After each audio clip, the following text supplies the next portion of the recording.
sa Barangay Mayantok, Bakbakan, Magingay.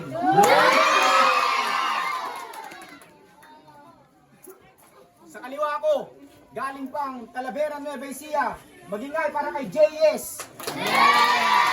Ayun tol, shoutout nga pala sa Kamote Rangers, sa biyanan ko kay Mama Lisa, kay Vincent Paul, kay Positivo, sa One Pop Vape Shop, sa Taxi ni Sanat Mamayaning. Siyempre, salamat nga pala sa nag-sponsor ng Cup 25 Honey, tsaka kay Guts. Sa kanan ko naman, wala pala Union City para sa inyo, Magingay para kay Jack. Yung shoutout nga pala kay General Warlito Daos Sr., Apo Warlito Daos Jr., sa Panbawang Lon yung Kilas, kay Briella Queen, Rolly Alistoker, and Mark Stoker Jairo. Sa dalawa kong anak, Aki at Athena, sa asawa ko, syempre, shoutout din sa mama ko.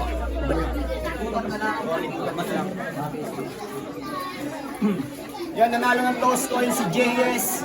Piniling niyang mauna si Guts. Papahingan natin unang banat kay Guts. Yo, Mayantok, magiging naman oh! Bago ko simulan, hindi niya alam kung ano mangyayari. Baba ka muna pare, maghugas ka, nakapapayatan tayo. Okay? Bago ko ito simulan, salamat paring Kenji sa pagkakataon. Dapat pulido daw yung misyon, kaya itong hitman galing pa ng La Union. Marami akong bakanting hukay, JS, para sa mga susunod kong ibabaon. Siguradong silid sa ataon nitong battle MC na walang battle ng halos 2 taon. May antok game! Game!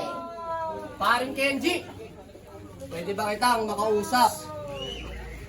Paring Kenji, pwede ba kitang makausap? Baka pagod ka lang sa duty nung naisip mo si Mokong i-line up. Kasi halos, alam mong kakatapos ko lang makipagsagpangan sa Bulacan tapos itinapat niya sa akin, sino? Si J.S. Santos na yung balat parang leather ng sapatos. Grabe pre! Ang itim mo pala sa personal. Kitang-kita sa kulay mo. Gusto ko yung pagka-black mo no? Kumikinang, kinang-ina mo. Siguro mas okay pa yan pag inisprayan natin ng magic gatas, talagang nice one. Pag bumibili ko ng pabango sa motor shop kasi yung pabango niya, BS1. Tapos naalala mo ba to? Judges, makinig ah. Sabi niya sa laban nila ni Dilubyo, mararamdaman mo sa akin, literal na pain. Sabog ka sa akin boy, na parang Mary Jane na nung silbi nitong Dilubyo sa lakas ng hurricane. O, sinigaw pa talaga. Hurricane! Baka hurricane, tanga. Mag-e-ender ka na nga lang nang sakuna yung di pa kilala. Sa sinabi niyang yun, ako'y napaisip ka agad na kaya pala hurricane yung reference na ginamit kasi yung performance na nung gabing yun makalat. Pag ako nag-ipo-ipo, may kasamang gem si Rolto Iho. Sunod-sunod na punches sasaluhin mo kaya ikay mamimiligro. Hanggang round 3 bugbog ka o repeat scenario pero di ka na mamaligno. Pagkatapos ng laban natin na to, 2 taong ka ulit magpapagaling parang ginawa sa'yo ni Dilubyo. At oo, marami kang battle sa bakbakan, palakpakan. Pero di yun patunay na ang pangalang JS mauhusay ay pwedeng ihanay. Kung usapang rap lang, ako'y marami ng tinumba at binalian ng sungay. Nagpapatunay lang yon na magkaiba ang magaling sa tinatawag na mahusay. Para sa mga crowd, salamat sa inyong time. Siguro para sa round 1, bibigyan ko kayo ng isang joke na solid yung line. Tatangarabi mapadasa man lang atasakang buong baging magbatag. Datarupang JS nagpangit kaslatin mo bungalatag.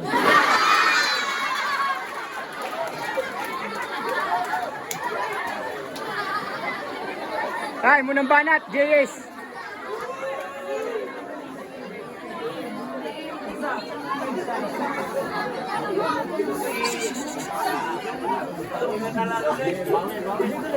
Yo! Tanginan to, nag-Ilocano. Puta, di ko kinaya. Ganyan ba mga battle MC gumagamit na pandaraya? Yo! Halos 2 taon walang battle. Bago pa tuluyang maulit. Kalaban ko, Santos din.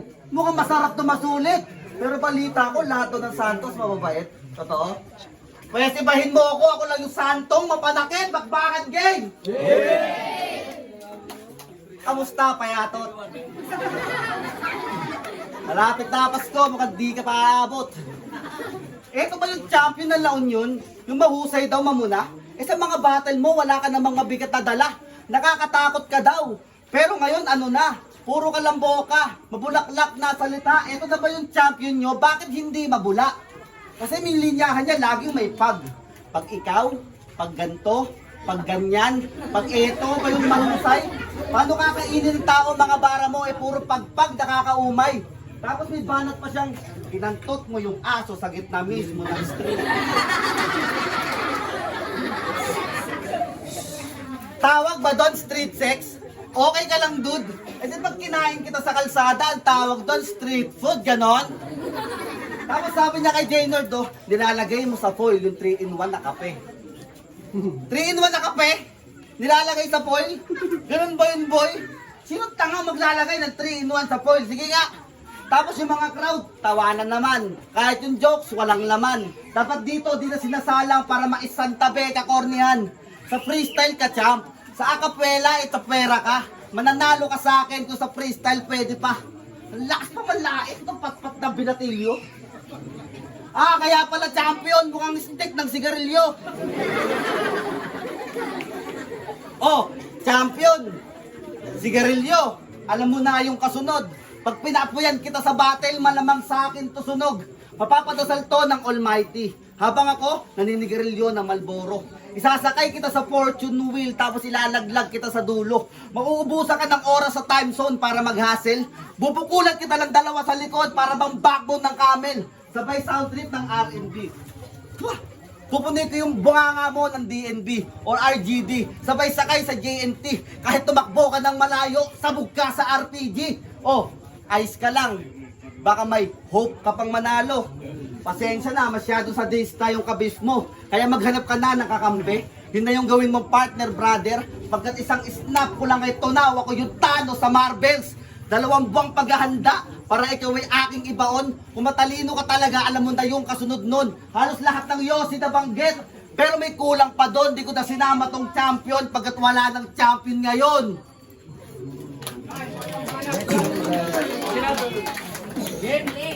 Nare-rebat lang ako. Nare-rebat. Sinabihan niya na pandaraya yung pag-iilokano ko. Pandaraya, di ko yun intensyon. Galit po siya sa mga Ilocano. Bakit? Kasalanan ba namin yun? Tapos sinabihan akong champion. Nag-reference pa ng sigarilyo, talagang purong-puro. Gago, kamukha mo yung basag na bibig dun sa kaha ng Malboro. Round to game! Di ba matagal ka nang Round to game! Di ba matagal ka nang bumabattle sa bakbakan? Pero di ka makitaan ni Kenji ng potensyal. Gusto niya lang kasing may puppet dito sa BRBL kaya ka kinukuha literal. Ako kaya mo kinuha? Kasi di lang typical. Pag nag-lyrical at mas lalong pag nag-animal, magiging lagay mo sa akin critical. Di ba matagal kang walang battle? Kaya anong maganda nitong ipapakita? Halos 2 taong ka nagpagaling, JS, ganyan ka kahina. Kaya Aring Kenji, sino ba to? Tiga Talavera na pambihira. Puta kahit kay Crazy Beans mo yan itapat hindi yan tatama. Kasi inugatan ka na sa laro, pero nanatiling banu ka pa rin. Sana nagpahinga ka na lang ng tuluyan, pero sana wag mong dibdibin. Na itong susunod kong sasabihin ay medyo masakit, pero sana mas intindihin na para saan pa't pinayagan ka ni Kenji mag-comeback kung ay papakita mong estilo ay ganun pa rin. Kasi kung pansin nyo, bistong-bisto yung strategy. Magpo-forward setup, tapos yung enter, sobrang lamya. Kung ganito lang din ipapasugo nyo, Talavera, sus lang ya! Magbibigay ng peking info, peking kwento, tapos mangungutya, papangaralan yung kalaban at magyayabang, tapos magchochoke sa bigla. Tama kayo ng tinig nyo. Nag-choke siya sa battle nila ni Dilobio. Sige, pag-usapan natin yung choke mo, total nasang beat ko na ngayon. Alam nyo nga battle MC, pag nakalimot ng sulat, freestyle lang pwedeng pangtugon. Di naman sa nagmamagaling. Kaya kita pinapangaralan. Pero sana kung wala ka ng hiya sa pangalan mo, JS mahiya ka sa bakbakan. Kaya paano mo ako tatalunin kung ako'y sobrang preparado habang kaya kong makipagdikdikan ng utak kahit walang ensayo. Mula round 1 at round 2, na-expose na tong mahina. Kaya kayo na ang pumili. Panigurado pagkatapos ng round 3, ako ang Santos na mananatili. At bago tumatapos, doon sa nagsasabi na si Gats, sa kanya walang match. Ayan si Kenji, kausapin mo, baka ready ka nang mag-rematch. Yo, round 2. Kinuwento yung estilo ko. Kala mo naman maiintindihan. Baka nakakalimutan mo, hindi tayo kilala ng mga yan. Halika. Di ba nagbebenta ka ng cup? Yung kasing presyo ng tambay?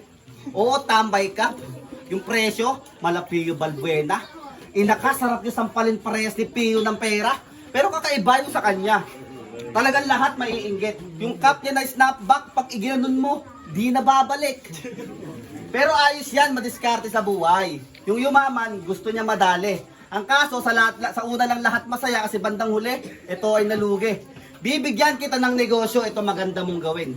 Pilitin mo mang isipin at alamin mo pa din. Magbenta ka ng tubo. Damihan mo na din para kahit wala kang benta maghapon, may tubo ka pa din, bars.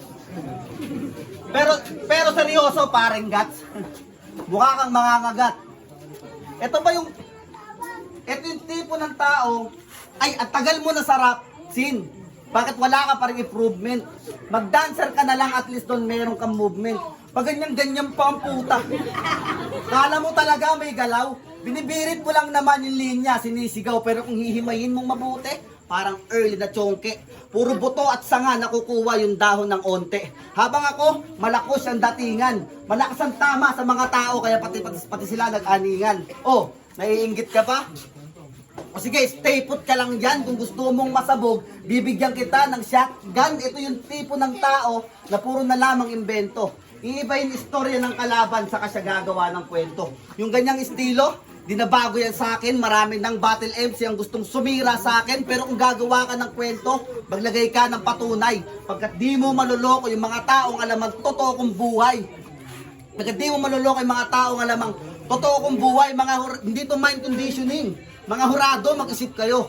Kung sa paggawa ng kwento na nanalo, mawawalang iyan na din ako. Kasi last battle niya, gumawa siya ng kwento. Tapos nag-choke. Ending, nanalo pa din. Ano ibig sabihin nun? Nag-choke ka na, nanalo ka pa? Kupal ka ba, boss? Last battle ko, ganyan nangyari. Nag-choke kalaban ko ng 10 seconds, ako pa rin yung nadali. Well, kung sa bagay, di naman maiiwasan mga ganyang pangyayari. Kaya sige, magkwento ka na. Galingan mo yung maiintriga sila. Sabihin mo na lahat. Dagdagan mo pa, pasiklaban mo pa ugat. Gawin mong patong-patong pagkat ilalagay kita sa gitna ng yung apoy at ikaw mismo ang gagawin kong panggatong. Yo! Ready na kayo sa best round ko? Yeah! Sinisita pa yung pagchuchok ko. Tangina, kala mo may patunay. Gago, kahit nag-choke ako sa laban na yun, nanalo ako, ganun ako kahusay. Round 3 game? Yeah. Sa sobra mong itim, dapat lagi kang may sariling ilaw. Pag naglalakad ka sa dilim, napapagkama lang kang si Imaw. Grabe kasi. Kayo, huwag nyo tawanan. Grabe kasi. Tignan nyo yung kulay. Talaga namang sobrang husay. Same na same kayo ng color nung dating mayor sa Makati no? Baka tatay mo si Binay. O sa tama ng patawa, rekta na tayo sa huling round ng laban. Saktong 19 pa lang ngayon, edi si JS na yung bangkay na ating paglalamayan ng round 3 game. Ikay mahina pa JS sa bakbak, ikay mahina pa JS sa battle rap, malabo ka kay Gats makasabay. Kung ganyan lang din mga baon mong bara, sama ng mga jokes mo, di ka papantay. Kasi pansin nyo itong si Kumag, pag nagpapatawa sa stage, pilit na pilit, talaga namang corny. Pag si Gats nagpapatawa sa stage, pinipilahan sa takilya. Solid, maladolpi. Pero di ko gagamitin yung pagpapatawa sa pagpatay sa'yo dahil yan na estilo mo. Imbis na sabayang kitang magpatawa dito sa entablado, mas pinili kong magseryoso. Sadyang iniba ko aking taktika upang ikay madali kong patayin ngayon. Anong pakiramdam, JS, na pinapakitaan kita ng mga sulat na di mo kayang gawin? Kasi pansin nyo, mula nung round 1, round 2, bugbog na to. Talagang lupaypay. Para pa sa mga huradong nakukulangan, ito pa ang mga linyang pamatay. Ito na ang huling round at ito na ang huling pihit. Pagkat ang presidente, ikaw ang itinuro na dapat susunod na manahimik. Sa pagpihit ng kamay, paligid ay biglang tumahimik. Di yung tunog ng sitset, tunog yun ng leg mong sumisiri. Tapos na ang palabas. Kayo ang buhay na saksi sa pangyayari. Naiiwanan kang patay pagkat ang nakalaban mo'y hitman ng norte. Ngayong nilabas na ni Kenji tunay na halimaw ng La Union, ngayon mo makikita. Ngayong pinapakitaan ka ng bago dito sa liga, ngayon mo sabihin sinong mahina. Mula kay Jake, Joshua, Jenor, Jefferson at sa'yo JS, mag-iiwan ko ng marka. Pagkat nakatatda ngayong gabi na ikaw ang pang 5 J na aking itutumba. 5 J pinagpatong-patong mo sa taol. Last night nila ngayon, kinabukasan na interment. Kung gusto mong makabawi sa pagkatalo mo kay Guts ngayong gabi, JS! Galingan mo sa tournament. Tapos sinisita niya pa. Payat daw ako. Puta lakas man lait. Ba't ako payat? Naka-maintain, naka-diet. Freestyle na lang to para ibaon tong kupal. Ngayon sabihin mo kung sino sa atin ang tatagal. Time mo na. Sabihin mo na yung mga walang kwenta mong sulat.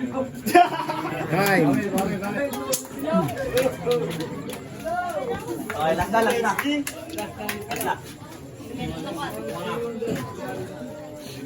Alam nyo ba kanina sa labas, si Pareng Guts makulit na. Nakatingin siya sa tropa niyang nagdi-dispo, naiinggit yata. Nung nahalata, inalok siya, pinahipak pa. Ang kaso, demanding si tanga, sabog ata. Ayaw niyang humipak, ang gusto, 50 sila. Tangina, dispo, 50, gago ka ba? Pero totoo lang, wala akong mahanap na angle dito sa aking kalaban. Ayoko namang halongkatin yung basura mong buhay para lang may malaman. Sapat na ako sa ganito, yung medyo may katuwaan. Kaya kung gusto mo ng solid na battle, labanan mo ako ng personalan. Di naman ako ganun kahusay. At saka, di ako mayabang. Ang gusto ko lang sabihin sa'yo, kaya kong makipagsabayan. Narinig ko yung kanta nito. Hanep, ako talaga napahanga mo. Yung narinig ko yung himig, grabe, ang ganda ng bunganga mo. Gusto neto sumali sa PSP. Pangil sa pangil. Ang kaso, literal na kagatan. Pero payag ka, sali ka sa PSP, ang kahanay mo, si Tito Badang. Pangil sa pangil, vampira ka, tapos ngipin mo, puro bagang. Pangil sa pangil, vampira ka, tapos ngipin mo, puro bagang. Dito talaga ako bumatil, kaya dapat lang masanay ka. Parang baliktaran lang ni Mot, halos lahat nasanay na. Ngayon andito ka sa bakbakan, malamang nakatay ka. Pag pinanggalan ko to ng malay, siguradong lamay na. Baliktaran ba gusto mo? Sige, pagbibigyan kita, kaya wag ka nang malungkot. Nagsasabi ko ng totoo, kasi ito mamaya ootot. Nag-chat to sa akin, nakiusap. Baka daw pwede, walang damayan. Okay lang naman sa akin, sir. Ang kaso umiingay na bunganga mo, kaya dapat nang lagyan ng silencer. Ayoko ng scope to scope. Gusto ko damayan. Yung pang masa, sir. Ayoko ng one-on-one, yung laro ko pang massacre. Ako si Jonathan, aka John Wick sa aming lugar. Gusto mo ng barang hindi sa'yo pamilyar? Pues pagbibigyan kita dahil minsan lang ito part. Oo, John Wick, dahil gamit lamang yung lapis, 3 na yung pinatay ko sa bar. Di mo maintindihan. O sige, babagalan ko. Sino man iharap mo sa akin, sige. Lalabanan ko. Di mo ko mapapahindi. Lahat lalatagan ko. Makukuha mo sa judging, puro no. Mamaya sa labang to, di mo na makukuha yung yes kasi nandun sa pangalan ko.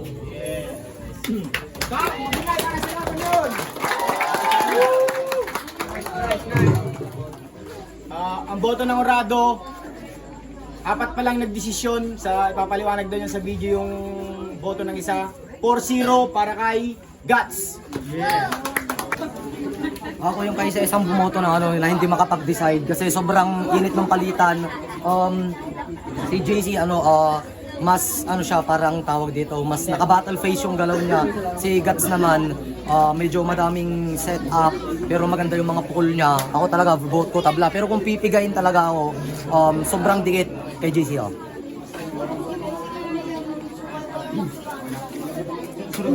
Okay. Yo sir, binoto ko si Guts sa round 1 and na round 3 kasi yung round 1 niya na-introduce niya ng maayos kasi sa round 2 medyo nag-stumble konti si JS pero props pa rin sa kanya yung sobrang solid lang si Paul ng saksak sa leeg kaya Guts. Yo, binoto ko si Guts on 3 rounds. Proud pa rin kay JS sa mga jokes niya. Guts. Yo, Calamity representing number music, JS versus Guts, ganda ng laban. Tapos, yung first round ni Guts, nakuha niya yung momentum, nakuha niya yung tao, yung crowd. Ganda ng environment niya dito sa laban na to. Sayang lang, lumahinay si JS sa round 2, pero ang ganda ng laban, 2-1 para kay Guts.